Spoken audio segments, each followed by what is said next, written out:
Hello ladies and gentlemen, and welcome back to another neki broadcast. Today I'm bringing you a game versus Nanroig, and I don't say this often, but I will show you how overpowered drakes are, so stay tuned. This is going to be an absolutely fantastic game where I'm playing drakes, and as you've guessed already, I think I've managed to achieve more or less textbook play in this particular game. Most of the time I fail. I'm human like everybody else. However, this particular game versus Nanroig, which is a very strong player, he has 2000 elo at this point.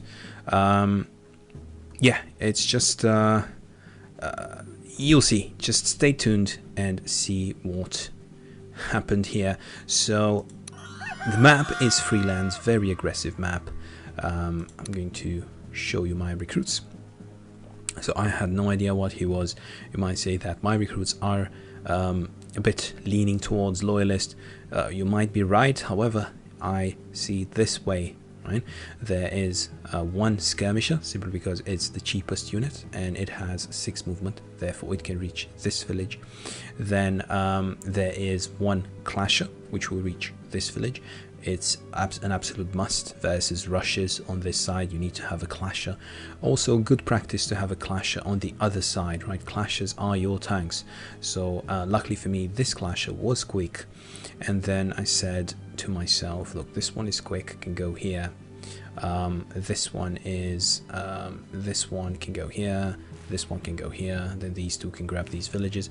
And I said to myself, if I'm lucky enough to recruit a quick skirmisher, this skirmisher can get this village, and then I can recruit one more skirmisher to grab this village. 1, 2, 3, 4, 5, 6, yes, or whatever.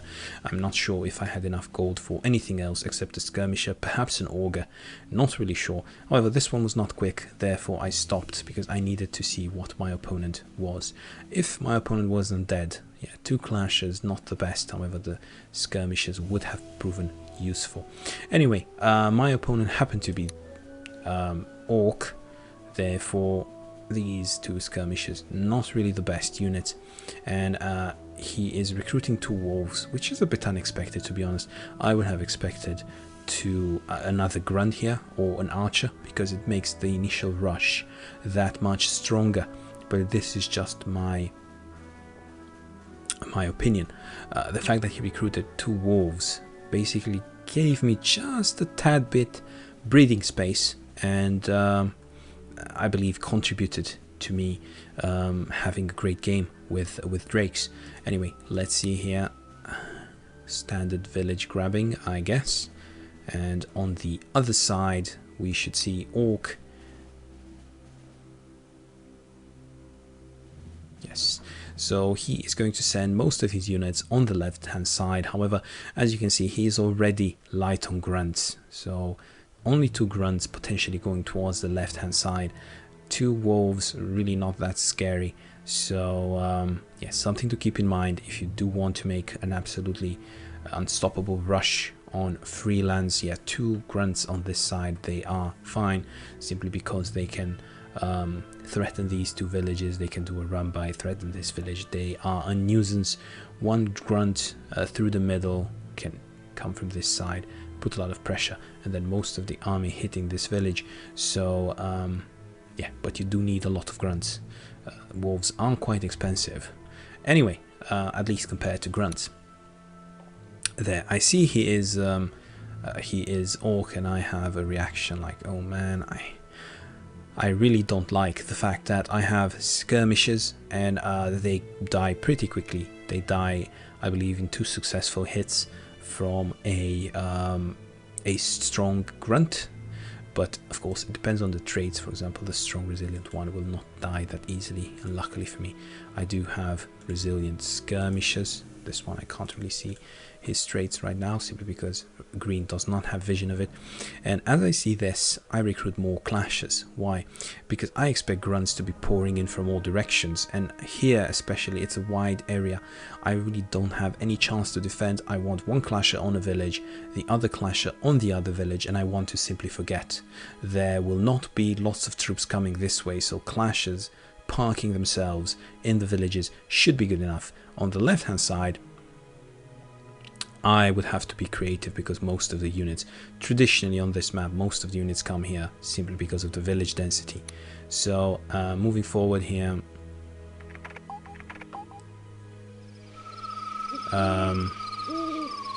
anyway, I don't know the observer comments. You guys can have a read. They are most of the times very, very useful. Now he is recruiting one more archer. Archers are 14 gold, grunts are 12 gold. So this shows me that he has already more or less given up on this rush. You see this placement here on this clasher. It's basically me saying I'm not scared of you. I do not want this grunt to have a very good position, right? I wanted him to be one tile behind. Why? 1, 2, 3, 4, 5. Simply because I did not want him to create numerical superiority on this flank that easily. Sure, he can still hit me if he wants to. It's more of slowing him down, if anything, you know, if not anything else. So yeah, but more clashes coming. There will be more clashes as far as I remember. Yes, one more clasher coming, and yeah, I'm keeping here far away from his units, but at the same time I want to kind of have the idea of doing a run by in case he goes all in, but this is more for intimidation purposes. This is not doing anything. I'm keeping this clasher here hidden from his vision so that he can commit more units here, and then boom, 2 clashes on these villages. Element of surprise. I really don't want him to have perfect information on the game. That's why I'm hiding these reinforcements. This clasher could have been here. It would have eventually landed on the village anyway. Might as well hide him. You know, keep him guessing. That is my motto. These mind games are sometimes even better than the play itself. And as you can see, it's already first watch, and he has not been very committed to the rush. This particular archer can't really reach that village. This grunt is far away, so 2 wolves, that's not going to scare me. So from this perspective, you could say that he left me some breathing space, right? Then you could also argue it's difficult to rush with Orc at first night. You either have to win the game or you might be in big trouble. Anyway, it can be played either way. You could wait out with Orc and do a massive attack on the second night cycle on both sides. So from this perspective, this particular game is going to the second night cycle. So I'm not that happy, right? I'm already playing now for the second night cycle. So look at my goal here, 28, right? So already I know that it's going to be an attack during second night cycle, and I need to fight back. Already I need to I basically have enough tanks, 4 tanks. That should be good enough. It's time for me to basically recruit more ranged units so I can deal damage when Orcs try to retreat. That's why I am going to start recruiting burners. And if you do have the resources to recruit burners, and if your opponent gave you some breathing space, did not put that much pressure during first night, do go for all these burners. Why? Because they deal insane amounts of damage, both ranged and melee. I mean, during daytime a burner deals as much damage as a grunt, so if you could just put them here forward, then no matter what comes at you, you will deal solid retaliation damage, right? Plus there's always the plus that you can attack grunts without them being able to retaliate. But of course 2 grunts have the cost of 1 burner, and it can get tricky. Of course, now I'm starting recruiting here at first watch for the second night cycle, so I should have enough time to recruit enough burners to be safe. So it all comes within a context, right? Anyway, so you see here he realizes he can't put too much pressure on the left. He kind of shifts towards the middle, but it's already too late, I believe, because it's already second watch. Anyway, let's see what happened here.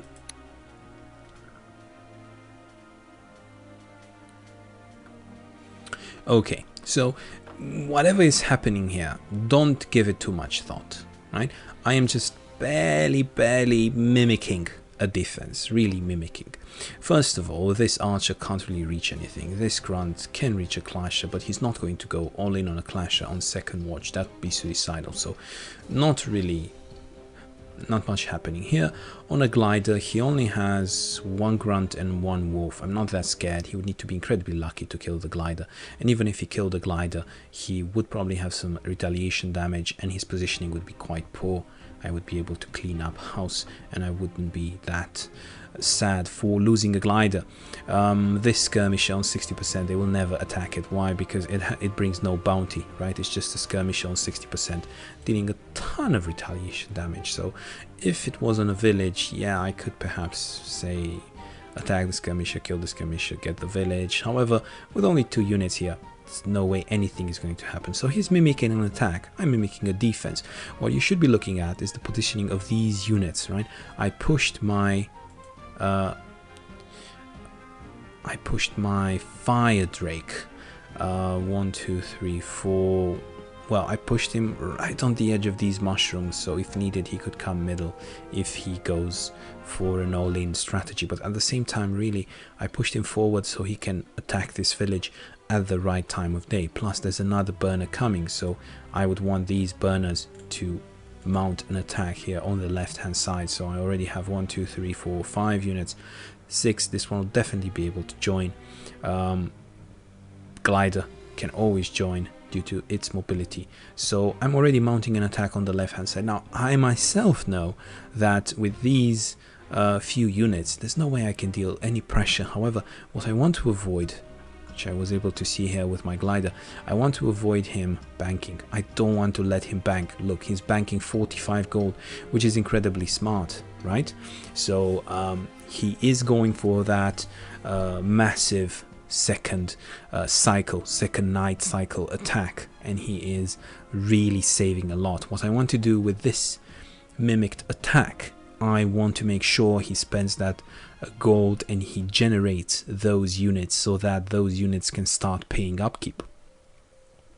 So I do need to put a lot of pressure, psychological pressure, so he spends as much of this gold as possible. So let's see here.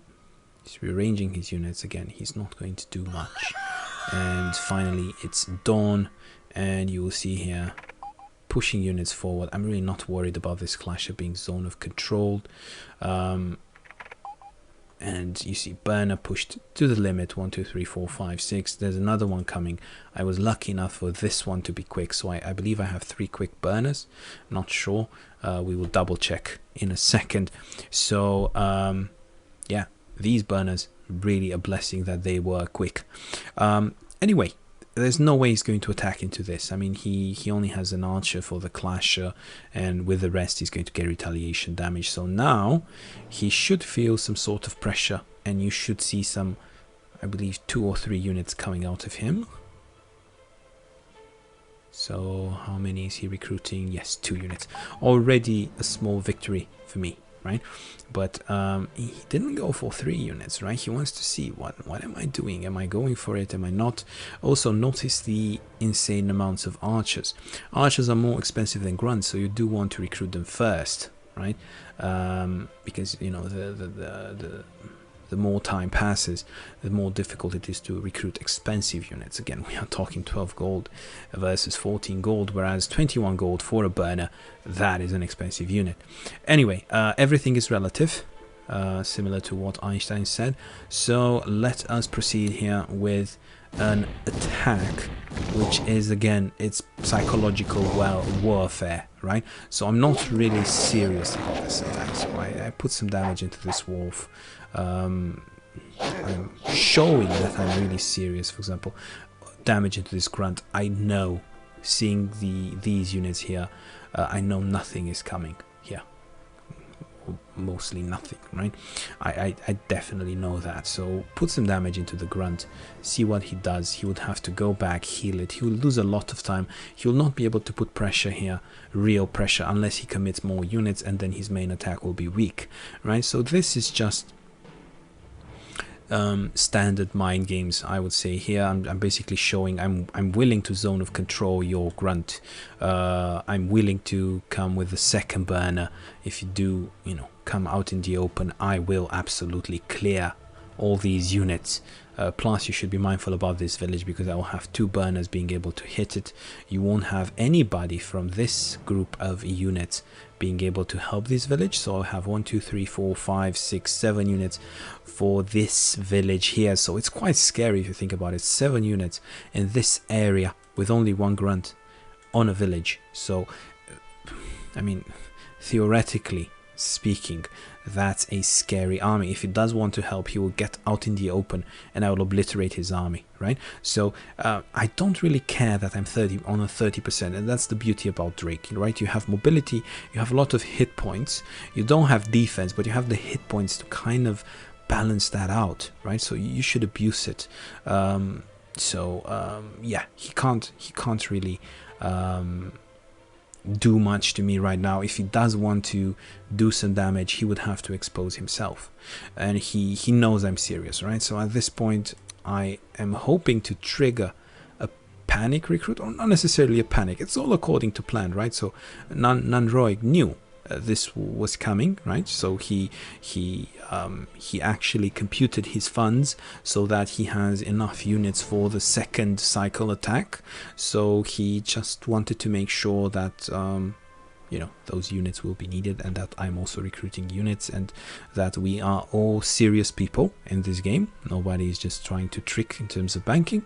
So mission accomplished for me, right? There's no reason here to say, oh, I've pushed my units so far, I need to do something. No, you're not going to do anything. Let's count, right? 1 2 3 4 5 6 7 8 9 10 11.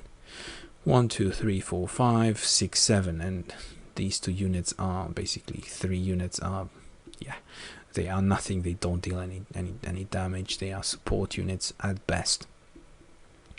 Plus these grunts and this wolf are going to cause issues. Mission accomplished. I made him recruit, so now I can fully retreat, and this is a really important, I would say, moment in the game, right? This is crucial, because now I started recruiting during the afternoon, right? You might say it's too soon. Sure, go ahead and say that. However, if you count, you know, I need to be here in order to be able to retreat at my village at dusk, right? And then at first night or at second night, depending on from which perspective you look, I need to be able to retreat to these villages. So it's just enough, I would say. This is the right time to pull back, right? So also I'm putting my 3 burners forward, right? Why is that? Because had I put the clashes forward, or even the skirmisher, he would have used all his archers on them, and the archers would have dealt solid damage, and the archers wouldn't have gotten anything in return. So he would have had a healthy army, whereas I would have had an injured retreating army going back, right? So that's why I didn't put clashes forward. And you can say, oh, clashes are the tanks, you leave them forward. No, you look and use your brain, and depending on the situation you choose which type of unit you put forward. So here you could say, oh, then he could use his grunts and he could deal a lot of damage. True, that's true. So he could have used 1 2 3 4 grunts on my burners, but look at this burner, 9-2 9-2 9-2. That's insane. Let's say one of these burners does hit 9-2, then this grunt would have, let's say, 37 minus 18, 19 hit points. There's no way he's going to push forward a 19 hit point grunt. Why? Because I will have the possibility of recruiting augurs, right? So these augurs, remember, intelligent ones, they only need to kill 2 grunts and then they will level up. So 19 hit point grunt is going to be absolute food for those augurs. So he does not want to attack as orc. He does not want to attack with an injured army. I do have a lot of hit points and I can take some damage now during the day. It's fine, I can tank it a bit. Plus, usually the burners will be in the back. So my frontline units, which are the clashers, will deal with his frontline units, which are the grunts. My clashers would be more or less intact. Again, his grunts will be injured. Anyway, so he decided not to attack these burners, and I think it's smart. You could try to attack them, but if you think you could try to attack the burners, but if you think about it, it's a risk, and then you would have to be willing to keep pushing your units forward no matter if they die or not. So probably here, you know, he had a choice, right? Go for the grunts, go for the burners, get your grunts injured, but keep pressing with those injured grunts. Especially since I did not have any augurs in sight to heal my army, but there was no way for him to know that, you know, I might have recruited an augur here, which I didn't. I never recruited an augur. So I'm doing now, after triggering his recruit, I'm banking myself, and you'll understand very soon why I'm banking. So he chooses the conservative route. He's not attacking my burners. He's just placing his units as far as possible. And look at my goal here, 48. So I have been banking plus 16 income. So once I reached that 16 income mark, I stopped recruiting. Why? Had I recruited lawful units, they would have been very expensive. They would have decreased my income with their upkeep. And also, by the time they would have reached the main army, it would have already been night. Keeping my income at 16 enabled me to bank for 3 turns, and now I can suddenly recruit 3 augurs at once. Had I recruited 1 augur, then waited, recruited another augur. Remember, 1 augur recruited, then the income would have dropped to 15. I wouldn't have been able to afford a second augur, right? So I saw him banking. I tried to trigger him to recruit, and then I banked myself. I mean, why not? There's no way I would have dealt any damage during my first day attack as Drake. Anyway, mind games left and right here, so you should see me now retreating absolutely everything and recruiting 3 augurs, if I'm not mistaken. So let's see here, 3 augurs. Now my income is very low. I definitely won't be able to recruit another unit, but this is fine because this means I have the freedom of using my leader within the army. Right? Plus, when he tries to advance here and he sees my leader, he'll think twice about placing his units. You see how far back I am? He can't really reach with his archers. He can't reach anything. This could have perhaps been another, I would say, small inaccuracy. He could have perhaps placed his quick archer here so that he could reach the clasher. Right, because my problem was this clasher, which is not quick at all. So he could have probably placed his unit in such a manner that he could reach this injured clasher, but I'm not really sure, based on the arch of my units and the placement of his units, whether that would have been feasible or not. Anyway, let's see here. And again, whatever he does here, I have 3 augurs coming. Even if he takes this village, which he can't, these augurs should be able to reclaim it back from a wolf, no problem at all. Anyway, there is the rush coming, and this is basically my strategy perfectly executed versus Nanroig's strategy perfectly executed. That's all I ever wanted. I wanted a big army with a mixed composition, so augurs, skirmishers, burners, and clashers, right? So balanced composition. It's basically the Drake ultimate army. Nanroig wanted to bank and have a massive rush coming at second night. So I did what I wanted, he did what he wanted. So now it's anybody's game, up for grabs. And now comes the part where I show you how imbalanced Drake can be. So first of all, part of that imbalance is the fact that I was able to push so far with my units and then pull back relatively fine because I do have good movement, right? These tiny forests here for flying units, they don't matter. These mountains, they don't matter, right? So it seems like a tiny terrain penalty, but it's not. it does really count when you arrange your units and you need that extra tile, right? So from this perspective, that's why it is that's one aspect that contributes to Drake's power. Then the fact that they have such a health pool, it means that you know, health pool is deterministic. It's there, it has to be gone before you die, whereas for factions that have high defense and low health pool, you are basically depending on probability, right? So from this perspective, it's fine. You don't need to worry that much about the placement of your drakes. You need about the tactical placement of the drakes. You need to worry more about the strategy, right? The whole army as a whole. How is it organized? How is it placed? That's another aspect that contributes to their power. And the third, and I believe what helped me win this game, is that once you get this composition of expensive units, you basically always have the right tool for the right job, no matter what happens. And we should be able to see it now.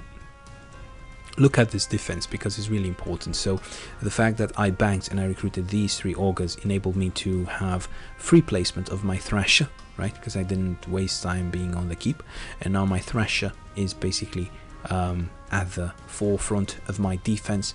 I don't believe it can die. Archers can't, I mean, only one archer can reach him, and that's again an important aspect of my defense. This is an objective: stay outside the reach of the archers. Anything else can only be hit once or twice. The injured clasher only once. The strong resilient skirmisher can be hit twice, and he is in danger. However, he would need, I believe, three hits out of 4, which is highly unlikely. This one should survive. Notice the placement of this skirmisher. So it can't be hit by a grunt. It can be hit by a wolf, but not from good terrain. And also it can, you know, cut the retreat, right? So these skirmishers, basically this is a nice tucked in point here for this strong resilient skirmisher to be only visible from 2 tiles. And this is, again, it's a nice place for skirmishers, I feel, simply because the penalty from this mushroom is 1, penalty from the mountain is 2. Also, these augurs, they are quick, so they could also come in the middle if he decides to switch. These units can also switch towards the middle. Switching towards the middle, no problem for Drake on this map. Good mobility. Okay, so let's see how he played this attack. He went with the archer there. That was a bit unfortunate. I mean, I don't really agree with this, because he, you know, that was basically the forefront of his offense, and suddenly he can be hit from 4 sides and he is low, right? So yeah, that's how you play Orc. No, there's not Nanroig's fault. You have to take risks. So basically he said, that's all I can hit, I'm going to go for it, right? So he went for the skirmisher, trying to deal some damage, and yeah, you will lose some grunts in the process. However, let's count the units. 1, 2, 3, 4, 5, 6, 7, 8, 9, 10, 11, 12. 1, 2, 3, 4, 5, 6, 7, 8, 9, 10, 11. 12-ish, I would say, with this glider. So it's 12 versus 12. I have more expensive units. However, don't be fooled. At night, these Saurians, 1, 2, 3, 4, 5, they can even die from 2 out of 2 from a grunt. So don't be fooled by this. I still need to be extra careful. I'm still in a lot of trouble, but I can't be too passive. It's already second watch, so he only has 1 more power phase, 1 more time of the day where he can deal his damage. And what I'm going to do, I'm going to put some experience into my augurs. So okay, probably not the best augur, but I did want to, because of it was far away, I did want to, you know, bring this one first. Probably it would have been much better to put the experience into this augur, because now this one still needs 2 kills to be able to level up. Anyway, I wasn't too focused on experience management at this point. I was focused on killing units and placing the surviving ones, my surviving units, appropriately. So if you look here, I have 3 slots on this archer, so I decide to put my leader there and go for the archer. Unfortunately, I don't hit at all. 5 out of 5 misses. And I've also used the slot on this grunt, which is a shame. So I have to refocus. However, I'm still going to deal the damage on the archer. Okay, never mind. First, we're going to focus on the grunt.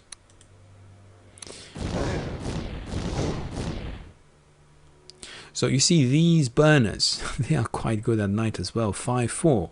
That's like an elvish archer, right? They are quite good.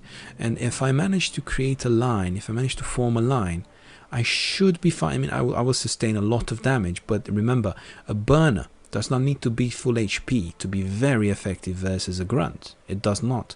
However, a grunt, to be effective against anything, it does need some decent health pool, right? So I'm going to see here. And I remember, I've killed a unit, I've injured 2 more.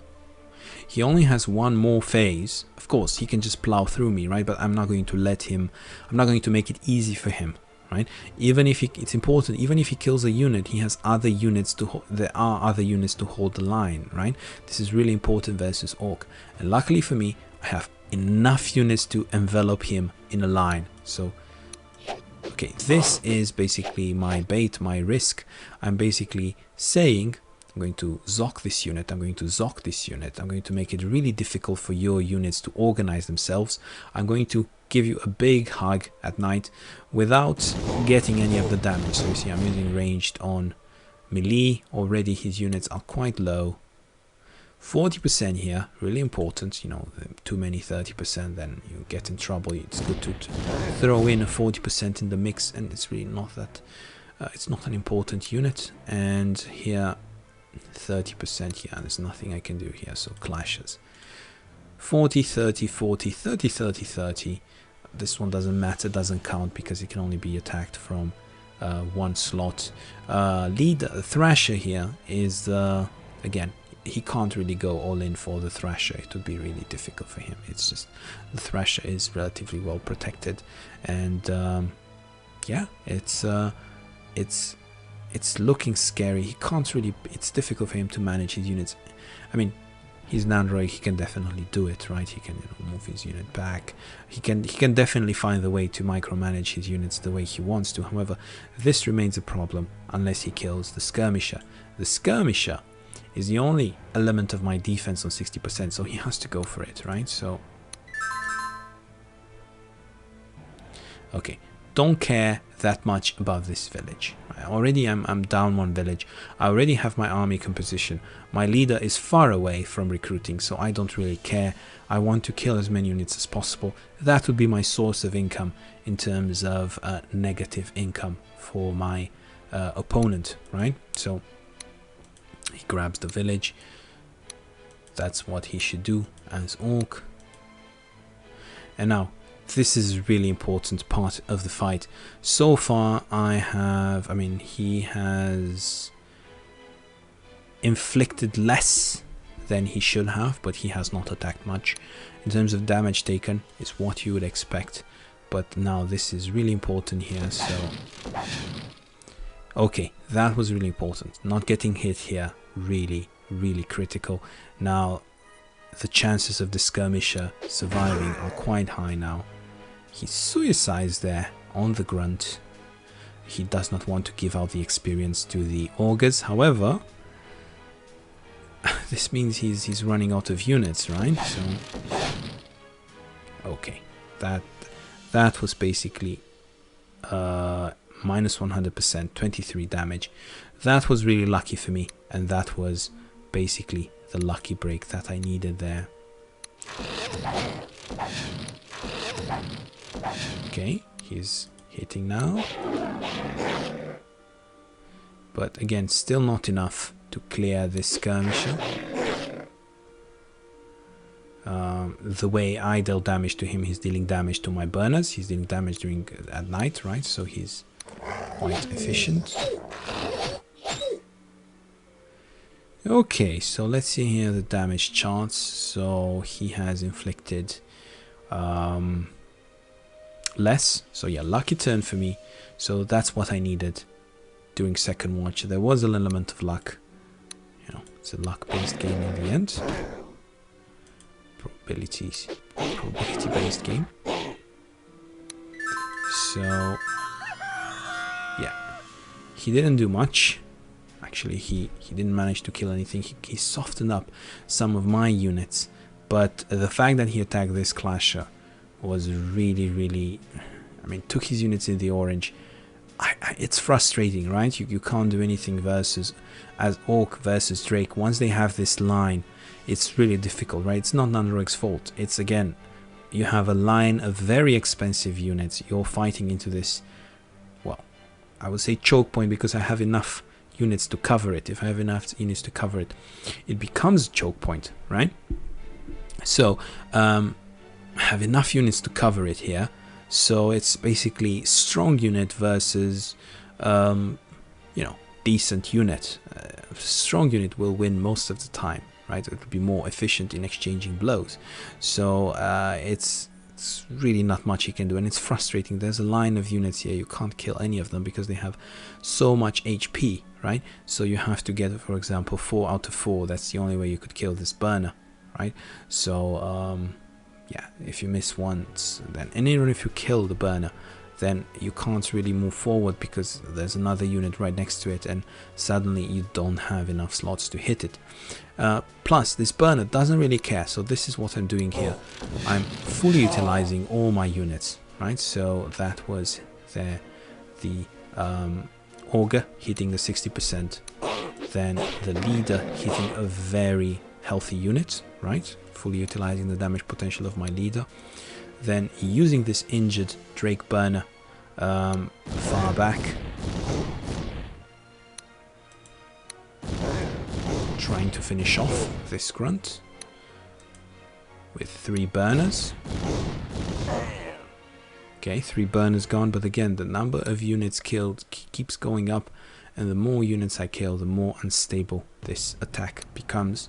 And then I put my skirmisher in the middle of nowhere simply because maybe I wanted to go for this grunt as well.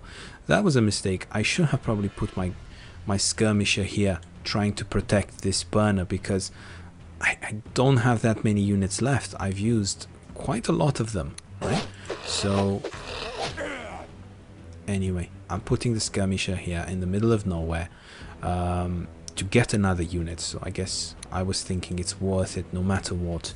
Again, Augur needs to hit. I want to hit with my every single unit, but I need to put as much as possible my units on high ground. So Augur on 60% there. This unit first because it does not have any movement points. So then I can have 2 more units here to hit with. This one goes to defend simply because absolutely anything he Orc has can kill this skirmisher in retaliation. However, I don't desperately go here. It's impossible for me to save everything. Some units will die, right? Already I'm doing pretty well, 6-0, right? So some units will die. There's no point for me to become unrealistic, right? If this wolf goes all the way here to kill this skirmisher, that's fine. It means the wolf will die because it's far behind enemy lines, right? And it means this wolf didn't do anything else. Plus, it's a 60% skirmisher. Probably it will hit back a bit before it dies, right? So, again, I'm not trying to be greedy in terms of saving my units. They've served their purpose. They've basically destroyed this attack. And, yeah. If they die, that's... they've already fulfilled their purpose. Okay, so yeah, already 7 units killed. This attack is absolutely destroyed, and as you can see, I would have kept going, but I ran out of units.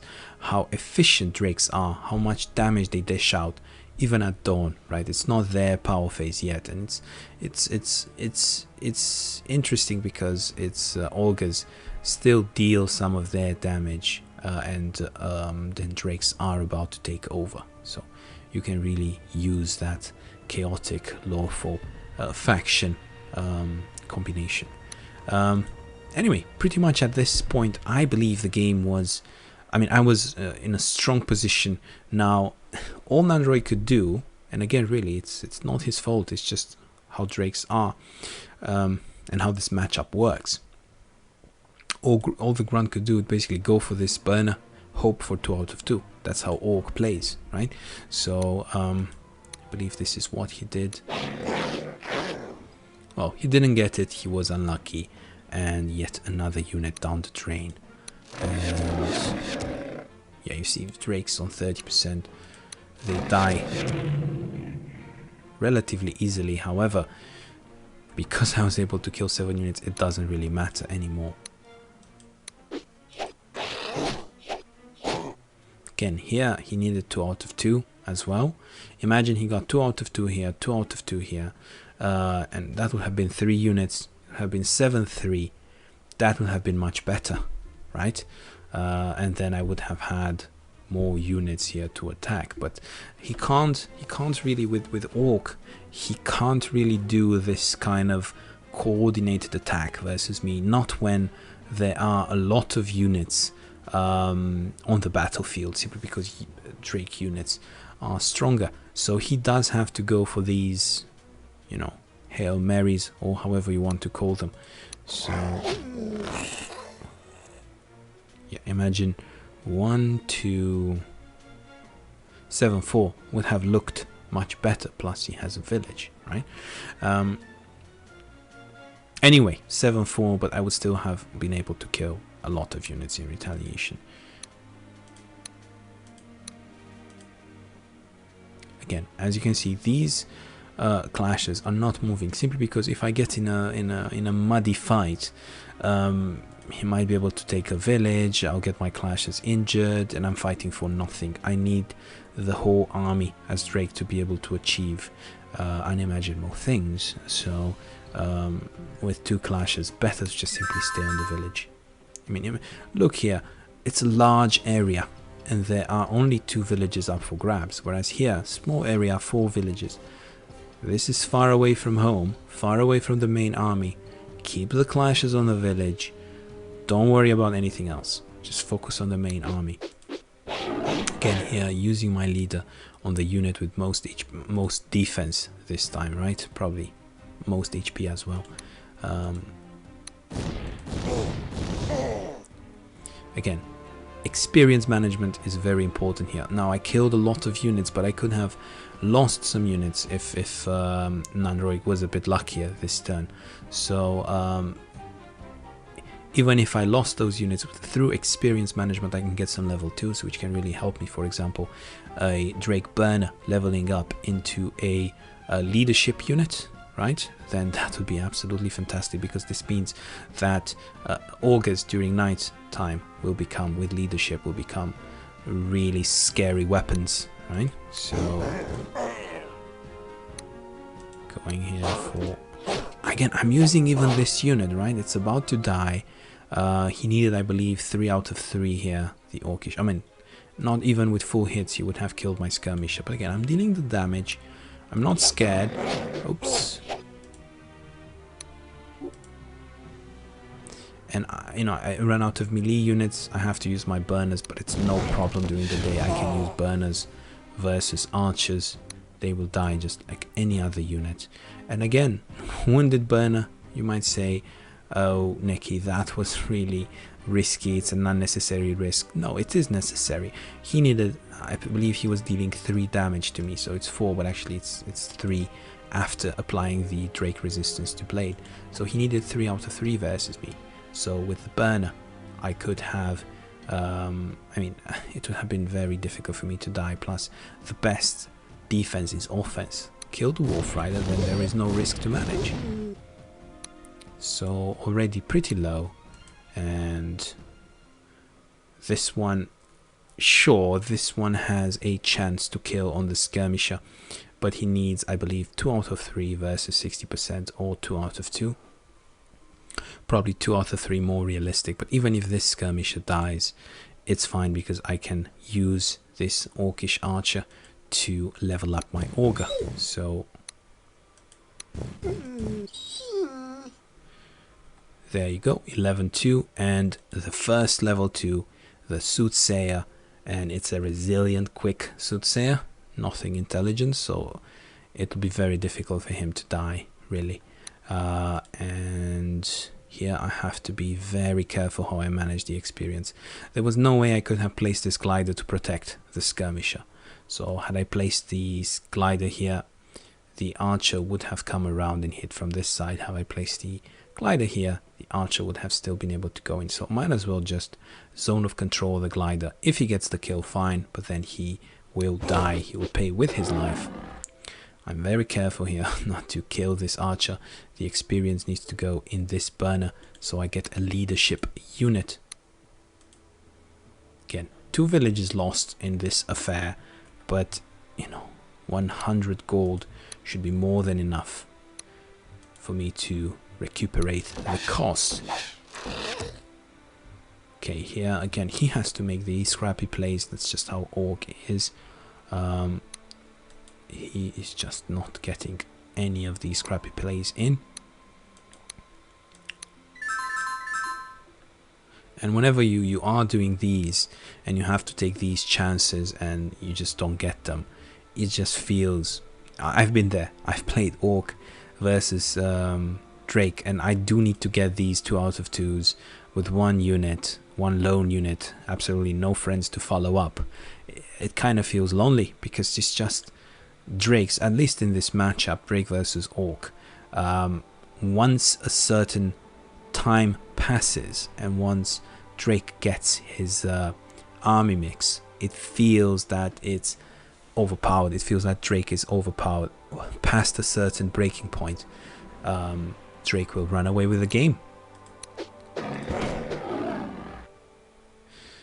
Okay, so again, very careful here. I use the glider because even if the glider got 2 out of 2 in, this archer would have still survived. So I did not want to get the experience into the glider. I wanted level 2 here. And now you can see I'm migrating all the army with a healer. So they are around the healer. I'm migrating it towards the center. I really don't care that much about this. I could even leave the level 2 here on this village. With a support unit. He shouldn't have, considering how many units he lost, he shouldn't have enough army to follow up. Even if he does follow up, sure, I'll go center, I recover the village, I'll leave some units here, I lose another unit, I use another village here, but I will go back and, you know, back and forth until I get everything level 2. So that's how you should play Drake, and there's nothing Orc can do about it. You can just hope that he keeps villages for long enough in order to overrun you, but once you get, you know, this kill differential, it's really not, it's difficult to come back.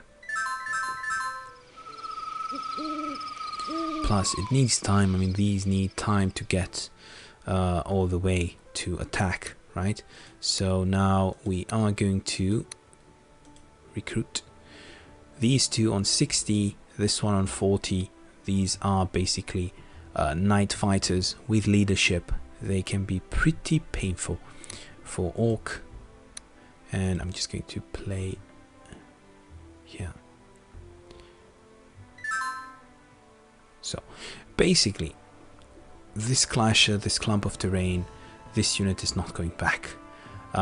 This is a bait here where the Augur, sure, the Augur might die, but then I will have 3 units to eat up and fuel my experience here.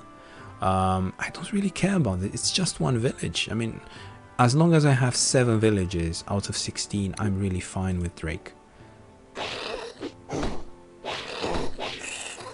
Yeah, you know, he needs these 2 out of 2s.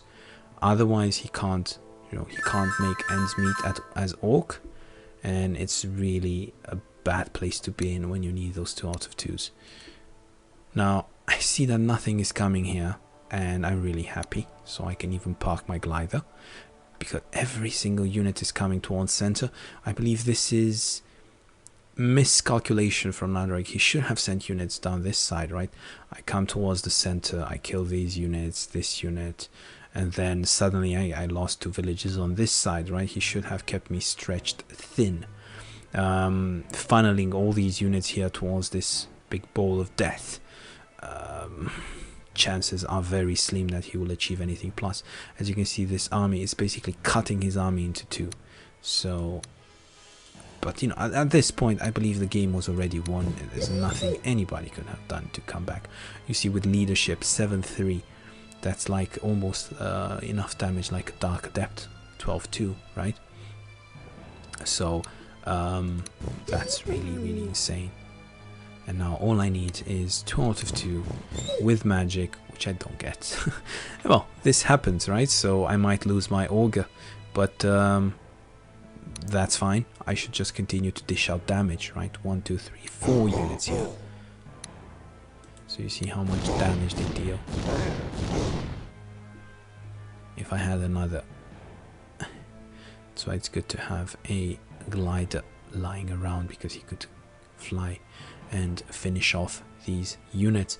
However, this is good enough, I believe. So I will lose at most 1 unit here, and then I will gain 3 in return and the village. That's what I like, basically. That's what any Drake should like, you know, killing off these small groups of units with a big army, then moving off to this next small group, then to the next small group, to the next small group, and so on and so forth, until all army levels up. And there's really, I mean, there's no response to that from Orc, because he does not have strong enough units to fight this army head on. He would need to fight a bit towards the right, a bit towards the left. But because Drake has mobility, he can just clean up this village, then clean up this village, clean up these units. And the cost of the units pay for the time he loses control of those villages. So it's just a, again, it's just slippery slope. Once this shiny army is formed, there's a slippery slope for Drake's enemy. He tried something clever. So he tried to suicide his grunt, because the grunt was going to die anyway, to kill my level 2. But if he focuses too much on my level 2, then I will build another level 2. So it's, however, he wanted 16 so he can level up his grunt. So he would make me lose even more time here. So that was incredibly smart. But again, he needed 2 out of 2 here, which again, you know, it can happen versus 40%, or it cannot. But he needs to go for these 2 out of 2 plays, right? He needs that. And now to go for my leader, he didn't. He did a 3 out of 3 here. I know it's water, but Saurian augurs do have 40% in water. Again, he's playing right. He's playing everything right. He needs to take these risks. So he's behind. There's no doubt about that. He is behind. He needs to take these risks. Had this worked, I would have killed the Wolf Rider. I would have gotten my level 2 back, but then I would have had a level 2 to worry about, right?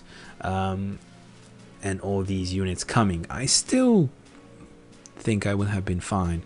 I could have either focused on the level 2, killed it quickly, and then recruited some more units, I guess,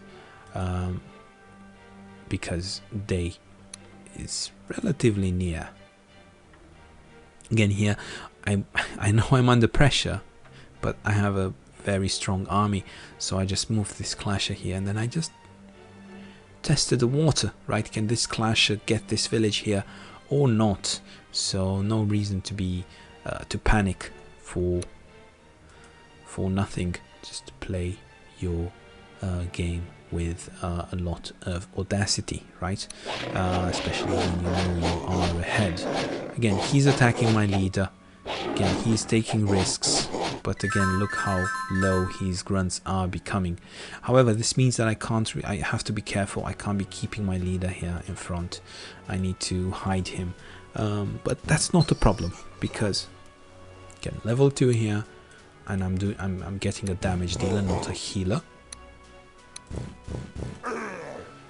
Again, leadership at work.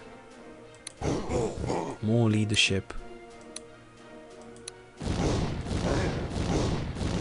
Again, more leadership. Lucky there, but doesn't really matter. I think I had enough units to clean that up. So level 2 here. So again, so many units. I mean, all these 3 grunts gone. So you can see why he didn't attack the Thrasher initially. You know, you see what happens when you attack a level 2 Drake. And now more leadership. And the leader himself attacking. More leadership. And that Orcish grunt, I believe, slow enough to be attacked even by a clasher. And this one is basically here to say, okay, one attack, go for it, not a problem. I don't really mind. He does really not have any good targets. He does not have any villages inside. Even if he takes this village, I will be able to simply migrate all my Drake army towards that side and build more level 2s. So at that point, what a disaster, right? So it's really not his fault. It's basically the matchup, right? What he could have done, he could have taken more risks from the beginning, I feel here. If some of his hits would have succeeded, yeah, some of those 2 out of 2s with 1 lone unit would have gotten in, the game would have been much closer, I feel. But I still think this dynamics of a large army moving back and forth, cleaning up small Orcish commandos, I feel that Orc has little response to it, because you do need to throw those units in to get villages to put pressure, but you rush those units in, they don't have any backup yet, and then they get killed before backup can arrive. Anyway, so I've shown you how strong Drake is. I dare say it's an overpowered faction. In certain maps versus certain matchups, for example, a wide map with 2 avenues of attack versus Loyalist, for example, or even versus Orc, you know, a wider map than Freelands. Yeah, Drake would have trouble, but again, on a wider map, Drake would also have more mobility. So it's it really depends on the map a lot. However, on most maps, I personally prefer to play Drake rather than play against Drake. This is my personal preference, and I will show you now. My next game, my next episode will be a game where I was versus Drake, and because I have this mentality that Drake is overpowered, I took risks from the very beginning, because I believe this is the only way you can defeat Drake. You shouldn't let him build that critical mass of units. You should take risks from the beginning, keep his army small, or if you don't keep his army small, try to, you know, get as many villages as possible, use those that numerical superiority again to try to keep his army small as much as possible. So yeah, I would show you next how to play versus Drake by taking higher risks in the beginning. So I hope you, ladies and gentlemen, like this episode, and I shall see you next time.